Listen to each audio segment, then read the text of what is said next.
36. Multiplying their success. Fifth graders at Bluffton Elementary School are putting their math skills to the test. Each class picked its top 3 competitors to battle it out in a double elimination math bowl tournament.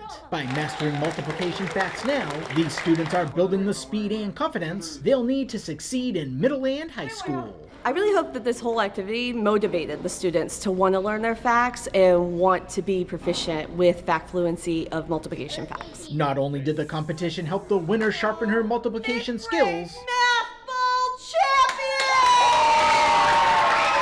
she also took home a championship belt to keep until the next challenge. I was very nervous.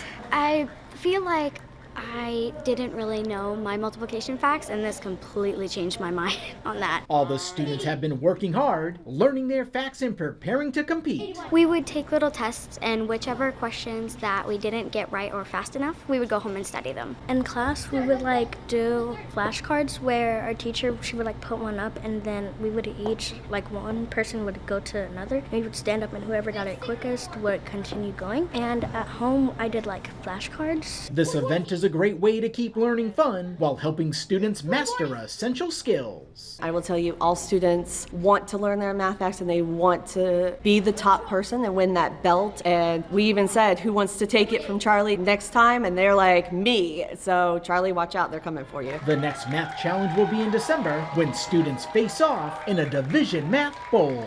At Bluffton Elementary School, Ron Lopes, Beaufort County School District.